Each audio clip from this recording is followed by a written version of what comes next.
বাংলাদেশের আদিবাসী ও সংখ্যালঘুদের উপর মৌলবাদদের নৃশংস হামলার প্রতিবাদে গর্জে উঠল forum for protection minority in Bangladesh.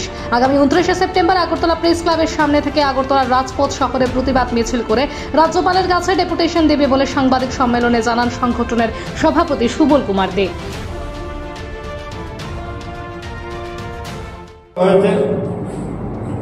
সারা বিশ্ব জুড়ে তার প্রতিবাদ চলছে। তা আমরা প্রতিবেশী দেশ হিসেবে আমরা পিছিয়ে থাকতে পারি না। আমরা প্রতিবেশী রাজ্য, এদের লক্ষ লক্ষ লোককে আমরা আশ্রয় দিই। আমাদের প্রায় 4,000 সৈন্য প্রাণ গিয়েছে, 12,000 সৈন্য ইনজুর্ড হয়েছে, অনেকেই চলৎ শক্তিহীন হয়েছে। এইগুলি ওরা মনে রাখবে। নানাভাবে দেশ থেকে আমরা শুধু স্বাধীনতা এনে দিইনি, নানাভাবে দেশ থেকে আমরা সাহায্য এখনো করে। তারপরও সেই দেশের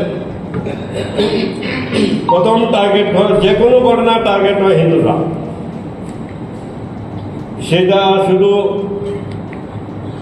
শেখ খালেদা জিয়া বা শেখ হাসিনার আমলে নয়, সব আমলেই আমরা খুব আশা করেছিলাম শেখ হাসিনা ক্ষমতা হওয়ার পরে হিন্দুরা যন্ত্রণা থেকে মুক্তি পাবে। কিন্তু আমি কয়েক মাস আগে বাংলাদেশে গিয়েছিলাম, পরিস্থিতি একদম চেঞ্জ হয়নি। এদের যে মেন্টালিটি ছিল সেই মেন্টালিটি এখনো বজায় রয়েছে। আওয়ামী লীগের এমপি, আওয়ামী লীগের নেতা, ওরাও জমি জমা দখল করছে, হিন্দুদেরকে দেশ ছাড়ার জন্য তাগদা দিচ্ছে। এইগুলির বিরুদ্ধে আমরা একটা আজকে নতুন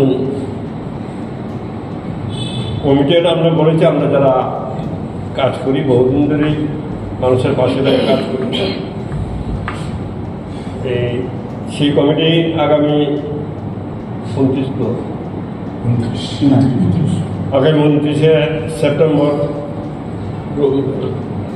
রোববার রাজ্যপালের কাছে ডেপুটেশন দেবেন এবং সেই দিনে একটা মিছিল আগরতলা শহরে মিছিল করবেন। সেই মিছিলে শুধু আমরা নই, সেই মিছিলে আগরতলার সমস্ত মানুষ যারা বিশ্বাস করে বাংলাদেশের যে অত্যাচার তো যেটা প্রতিবাদ করা উচিত, তারা সবাইকে আমরা যোগদানের জন্য আবেদন করছি। আর যোগদানের জন্য আবেদন করছি সেই সমস্ত সংগঠনকে যারা এই বাংলাদেশের ঘটনাবলিতে অত্যন্ত মর্মাহত, তাদেরকেও আমরা আমাদের সাথে যোগদানের জন্য